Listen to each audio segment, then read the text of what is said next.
semana han ocurrido varias cosas que además han coincidido prácticamente todas en el mismo día. Empezó con una reflexión del cardenal Brandmüller, una razonada reflexión sobre el Instrumentum Laboris del Sínodo sobre la Amazonía, en la que decía claramente que el Instrumentum Laboris era abiertamente, francamente herético. Bueno, el mismo día un periódico italiano publica una entrevista con el Papa emérito Benedicto XVI, en la cual el Papa recuerda que el Papa Francisco es el Papa legítimo y pide un esfuerzo para mantener la unidad en la Iglesia.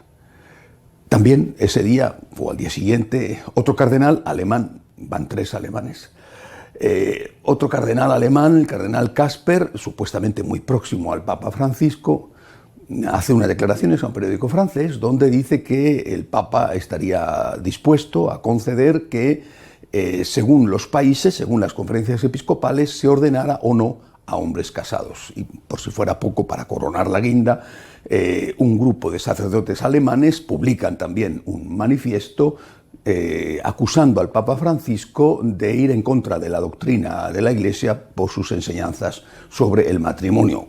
Todo en Alemania, se ve que ahí es donde se está jugando el partido, la parte más dura del partido. Yo me pregunto cómo tienen que estar las cosas para que el Papa Benedicto tenga que salir a echar un capote a su sucesor y a recordar la importancia de la unidad en la Iglesia. ¿Cómo tiene que estar la situación? Y quisiera poner un ejemplo para entendernos. ¿Qué hubiera ocurrido, qué estaría ocurriendo si en un momento concreto de la historia, ahora mismo, en este momento, por ejemplo, se hubiera prohibido en muchos países, no en todos, pero sí en muchos países, en muchas diócesis, se hubiera prohibido celebrar la Santa Misa en la lengua vernácula? Se exigieran 3 horas de ayuno antes de la comunión, se pidiera a las mujeres que fueran con velo y que todo el mundo comulgara de rodillas o por lo menos haciendo un gesto de reverencia y en la boca. Si se pidiera, por ejemplo, a los colegios católicos que tuvieran la misa diaria y que además en el momento dado del horario escolar rezaran el rosario.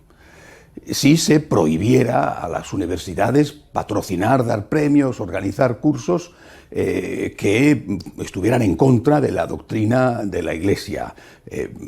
Por ejemplo, recientemente, esta semana también, la Universidad Católica de Lima, de Perú, organizó un curso para enseñar a masturbarse a las mujeres, con el sugestivo título de Conquista tu papaya. Increíble, pero real. Las protestas fueron tan grandes que tuvo que intervenir el episcopado y anularon el curso a última hora. ¿Qué hubiera sucedido si, por ejemplo, se dijera claramente sobre el diálogo ecuménico que fuera de la Iglesia no hay salvación y que por lo tanto hay que hacer un esfuerzo para convertir a todos al catolicismo, aunque haya, por supuesto, que respetar y no violentar ni forzar a nadie a esa conversión? En fin, así podría añadir otras cosas, o sea, que las radios católicas dejaran el deporte para horarios marginales y dedicaran el prime time a la misa y a los programas de evangelización. Bueno, ¿qué hubiera ocurrido si esto estuviera pasando? Si se dijera que las nulidades matrimoniales solo en casos claros como matrimonio contraído bajo coacción sin libertad o como renuncia por parte de uno de los cónyuges a tener hijos o a educarlos en la fe, o si se insistiera clarísimamente que de ningún modo se puede comulgar si no se está en gracia de Dios y que por supuesto ningún protestante puede comulgar salvo rarísimas excepciones como contempló ya Benedicto XVI. ¿Qué hubiera sucedido? ¿Qué estaría sucediendo? Probablemente habría sucedido o estaría a punto de suceder un cisma, porque habría un sector amplio de obispos y de clero apoyados por los medios de comunicación que estarían diciendo que eso era insoportable, que eso no se podía aguantar. Y naturalmente estarían acusando a los que están promoviendo, hubieran estado promoviendo estas cosas de ser los responsables del cisma, no a los que hacen el cisma, sino a los que provocan que se dé el cisma. Bueno, pero esto no está pasando. No se está prohibiendo la misa en la lengua vernácula. Esto no está pasando. ¿Qué es, en cambio, lo que está pasando? Pues en muchos sitios justo lo contrario. con la excusa del discernimiento, se ha generalizado en muchas diócesis la posibilidad de que comulguen los que conviven sin casarse o los divorciados vueltos a casar sin obtener la nulidad matrimonial, e incluso los protestantes. Son palabras del cardenal Casper recientemente, referido a Alemania. Es decir, en muchos sitios lo que está ocurriendo es que esos principios esenciales de la fe están diluyéndose o incluso francamente atacados, criticados, desprestigiados.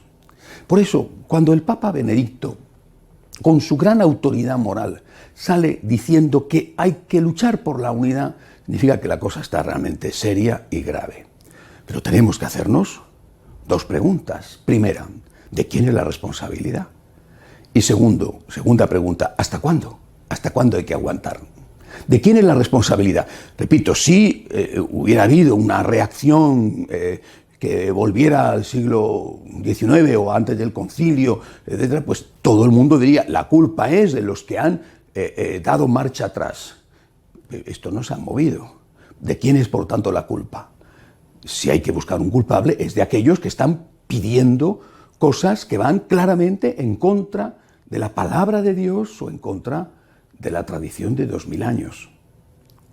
¿Hasta cuándo hay que aguantar? Para mí esa es la pregunta esencial. ¿Hasta cuándo hay que aguantar? Parto de un principio que siempre he tenido claro en mi vida: el valor de la unidad. La unidad es el primer atributo del Dios trinitario. Decimos que es uno y que es trino, que es uno y que es diferente. La unidad es el primer valor y después la Trinidad, es decir, el respeto a las legítimas, no a las ilegítimas diferencias, sino a las legítimas diferencias. El valor de la unidad es esencial. Por eso considero que en la vida hay que aguantar mucho. Hay que aguantar mucho en la familia, hay que aguantar mucho en las relaciones comunitarias, hay que aguantar mucho en la iglesia. En la vida hay que aguantar mucho. Pero también hay líneas rojas. Una mujer no tiene por qué estar consintiendo que su marido la pegue, por ejemplo. La Iglesia siempre ha permitido que en casos extremos se llegue a, por ejemplo, la separación matrimonial, porque hay cosas que no se pueden aguantar. Bueno, pues, ¿y cuáles son las líneas rojas? La línea roja será, como dicen que quieren los obispos alemanes, ¿será la aprobación del sacerdocio femenino, por ejemplo? ¿Será esa la línea roja? Hay gente que está convencida de que vivimos ya en un cisma de facto, en un cisma de hecho, en un cisma que solamente no se ha declarado, pero que de hecho existe y hay únicamente una apariencia externa de unidad. Hay gente que piensa esto y por supuesto hay otros que dicen que no se puede seguir aguantando más y que hay que ir a la ruptura.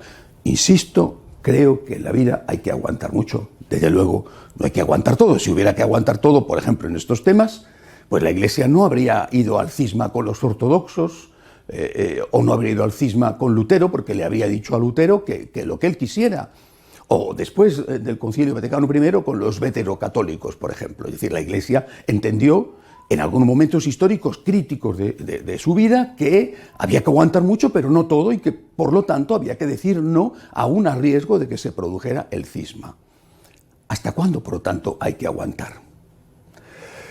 Bueno, yo creo que el Papa Francisco está haciendo un esfuerzo inmenso, difícil, por mantener la unidad en la Iglesia. Cuando digo estas cosas me critican mucho, y me critican justamente los enemigos del Papa Francisco, porque dicen que yo estoy a favor del Papa Francisco. Es que estoy a favor del Papa Francisco, es que es el Papa legítimo. Lo ha dicho el Papa Benedicto XVI, repito, con toda su autoridad moral. Hay que rezar por el Papa Francisco.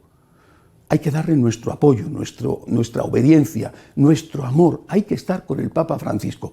Pero a la vez, naturalmente, hay que decir que no podemos aguantar todo. ¿Cuándo se cruzarán las líneas rojas? ¿Se han cruzado ya? Sinceramente no lo sé, pero sí sé que los que se autoproclaman entusiastas seguidores del Papa Francisco, cuando el Papa Francisco dice algo que no les gusta, lo ignoran o incluso le critican, como ha sucedido recientemente con la cuestión de la ideología de género.